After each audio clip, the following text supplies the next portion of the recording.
Program sadness behind second wave of neo-feminism in America. While any decent and reasonable person in American society today would unequivocally agree with the first wave classical feminists that women deserve equal work pay, treatment, opportunities, and legal protection and rights as men, a growing number are starting to question what the neo-feminist movement of present day now promotes in our society's culture and is actually doing to facilitate our country's children, men, and women's ability to grow, function, relate, and overall prosper in our modern age of law, order, and cooperation. I ask, is neo-feminism bringing the men and women of this country closer together, hosting a two-way dialogue between them, strengthening their collective and separate gender communities, or is it yet another Trojan horse-like mechanism of social divide masterminded by the corporate and veiled elite that run this country that is systematically tearing apart friends, families, and indeed calling the entire country into smaller, physically weaker, and more confused fragments? Long gone are the first wave feminists, suffragists, who arduously protested and bravely picketed for the right of American women to vote, having reached their goal via the addition of the 19th Amendment to the U.S. Constitution in 1920, as well as securing a few other very important social, legal, and otherwise gender equalizing victories throughout the United States in the 19th and early 20th century. Even the much more radicalized second-wave feminists of the swinging 60s have undoubtedly long reached their main goals of legally attaining equal pay for female workers via the Equal Pay Act of 1970, making no-fault divorce legally available in 1969, as well as outlawing discrimination based on sex and other factors in the workforce via the Civil Rights Act of 1964. But despite the incredibly powerful ramifications that these three legal milestones have unleashed upon American society and culture, it can still be easily argued that the second-wave feminists' two most culturally shocking achievements were, one, securing the right of American women to obtain and take hormone-laden birth control pills, thereafter referred to as PCPs, in 1960, despite already long having multiple hormone-free contraceptive options such as herbs, condoms, which were at this time already being mass-produced, and diaphragms, readily available to them and their partners. And two, the right to have an abortion via Roe v. Wade 1973. But despite BCP's convenience, which I believe actually degrades sexual intimacy and all but eliminates the embarrassing yet bonding dialogue necessary and naturally inherent within healthy sexual relationships involving men and women, the side effects from taking BCPs, which include but are not limited to bloating, weight gain, depression, loss of sex drive, severe mood changes, etc., they are not at all conducive to a healthy female's life and pursuit of wealth and happiness, especially when you find out that these side effects last long after one ceases to take BCPs and can even be permanent. Even less known and spoken about, the health risk from having even just one abortion is scientifically linked to a 44% rise in developing breast cancer. Not to mention all the other immeasurable emotional, physical, and spiritual damages that come with abortion that undoubtedly haunt most women for the rest of their lives. I'm not so much anti-choice nearly as much as I'm for empowering women to know more about natural birth control methods and their natural menstruation cycle, which, if employed in tandem, can successfully prevent the vast majority of unwanted pregnancies. In this paper, I will attempt to convince you that the neo-feminist movement in America today is fraudulent in reason, salacious in its claims against the common man, hurtful if not lethal to people of all genders and ages, and stifling to free American culture and society. And that for all practical and intensive reasons, that it must be stopped, or at least rationally assessed and discussed by its believers, followers, and promoters, without anger, false facts, or manic hypersensitivity as soon as possible. As one of, if not the premier cornerstone of every neo-feminist's regurgitated rhetoric, I believe that the notorious matter of the supposed wage gap between American men and women's pay should firstly be demystified. According to author, former philosophy professor, and resident scholar at the American Enterprise Institute, Christina Sommers, this pervasive feminist myth, which many economists have repeatedly rebuked and debunked, stating that American women make 77 cents for every dollar a man makes, is just that, a myth. According to Christina, the 23% gender pay gap is simply the difference between the average earnings of all men and women working full-time. It does not account for differences in occupations, positions, education, job tenure, or hours worked per week. When such relevant factors are considered, the wage gap narrows to the point of vanishing. If one does any historical research on feminism, digging around books and newspaper articles and video interviews published on the internet to examine its roots, you'll quickly find compelling statements in published suffragists' biographies, declassified documents, and directly from the mouth of modern-day feminist idols and critical thinkers alike, such as Gloria Steinem and Mark Passio, in that order, stating that every wave of the feminist movement was in fact funded and fronted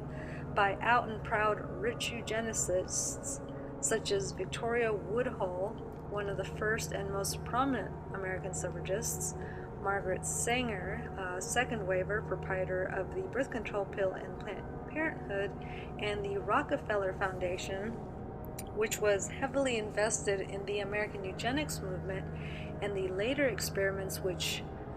took place in the Third Reich. It's also important to note that the Rockefeller Foundation and family as a whole is a prominent banking cartel and political force that clearly only sees women fit to work so that they, via the IRS and other corrupt forms of illegal government, can collect on our earnings, as stay-at-home mothers do not earn a paycheck and therefore are not contributing their equal share in taxes. A second neo-feminist myth I would like to demystify are the repeated assertions from prominent feminists of all waves that being a wife and or mother is slavery to and for the patriarchy, institutionalized rape, and a death sentence to any self-respecting woman's intellect, happiness, and dreams. Yes, the job of motherhood is tiresome, seemingly never-ending, and both emotionally and physically demanding. But what exactly about raising and shaping the next generation of a society's people, especially when it's the freest country in the world, is demeaning, insulting, and not important? Arguably, as well as commonly stated by most mothers and conceded by most fathers, being a mother is the most important, rewarding, and innately fulfilling position anyone on this planet, with or without ovaries, could ever hope to hold. It's amazing to me that we, as the enlightened inhabitants of first world culture and society, do not naturally respect and praise mothers. Instead, we glare at them for breastfeeding in public, judge them for the pregnancy weight they gain, and call them breeders behind their back, and sometimes even within earshot when their children make any sort of natural kid noise in public. Now, I will acknowledge that the long-standing social and political constructs, such as money, religion, the public school system, and mass media, for example, that aggressively rule over us and dictate nearly every single aspect of our personal lives, culture, and society, especially in the United States, with its inexcusably high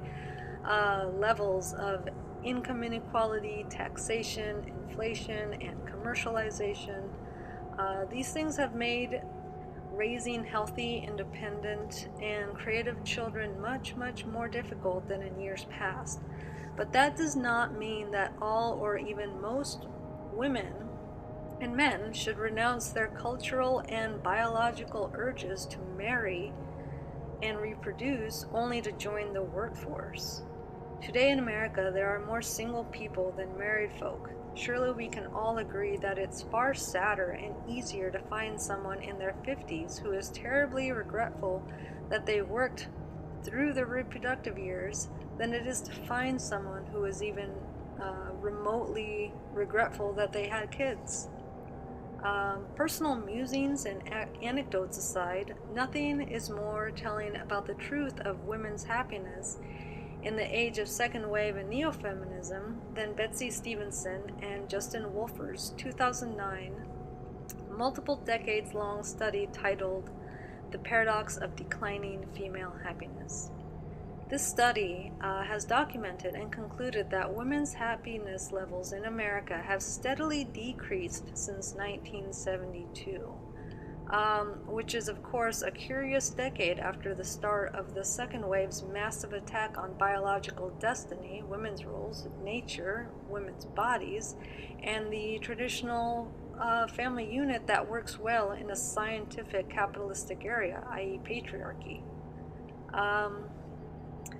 By pushing the feminist agenda into our culture, we have forced large numbers of women into empty, unsatisfying lifestyles and coerced the sanctity of true instinctual motherhood away from the minds and lives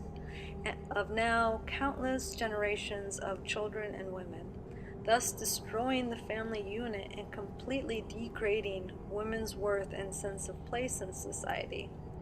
I think most of us would agree that it's due to this untimely severing of the parental bond most of us experience between one or both of our parents, whether it was due to divorce or work, right before or at a pivotal moment of personal growth and development for us as young adolescents, and the resulting haunting loneliness and inborn alienation we developed with, that people of all ages and genders today are now more depressed, apathetic, suicidal, and bitter than ever before in the history of humankind. Quite simply, the past 55 years or so of feminism made it so most of us had no choice but to effectively raise ourselves via the help of microwave dinners, which is genetically modified junk foods, television, social media, our equally lost peers, and copious amounts of drugs. According to the Citizens Commission on Human Rights website, more than 9,500,000 children between the ages of 0 and 17 are medicated on very strong and addictive psychiatric drugs. This does not take into account how many are abusing their doses and experimenting with other prescription and illicit drugs and alcohol. Now, men too are suffering, and in many ways they are actually worse off than women today because of feminism. Men in the United States are 3.5 times more likely to die from suicide than women, much more likely to be murdered or go to jail than women, and as of 2014, white men actually account for 7 out of 10 suicides committed in the United States. Women's happiness comes mainly from material items, the ability to express herself, and children if she has them. Whereas men's happiness comes primarily from his occupation, hobbies, and ability to provide, which is why they tend to dedicate themselves more often to reaching the higher rungs of a company and are much more commonly found dedicating their entire lives to otherwise unfriendly plights and professions than women. 56 years of radical feminism in America has effectively given men the message that they are not important or needed and are in fact completely worthless, especially when they make less money than their female counterpart. Since women entered the workforce in droves in the 1960s and immediately after the Equal Pay Act of 1975 was enacted, men's wages have stagnated and not at all kept up with inflation rates. I feel that this stagnation in wages for both sexes, but primarily men, is due to the fact that both sexes are now working and both have to continually battle the outsourced and automated workforce trends that show no signs of slowing down. And because of this, there's no pressure on the government from either gender to raise wages accordingly with inflation, the cost of living, because neither gender has the time, social cohesion, or energy to complain, stop competing, to rally and demand change. Instead of standing up to the corporate elite and demanding sustainable energy to heat our homes, affordable higher education, and reasonable access to good food to avoid obesity and malnutrition, both men and women simply end up working more hours or even taking a second or third job just to put halfway decent food on the table, pay rent, and make all the other ends meet. To close, I'm going to tentatively put out my 3-step remedy to confront this malaise that has everyone on their knees and at each other's throats. It is time to tune out, break the cycle, and band together. We will never realize what is wrong if we continue to immerse ourselves in technology and opt out of real life by watching mindless programming shows. We will never question what is wrong if we only keep complacently listening to the news for news we hope to hear. And lastly, we will never experience any sort of real power within ourselves or in our lifetime if we do not listen to, love, and trust our fellow man enough to start a dialogue about anything other than sports, celebrities, or the weather.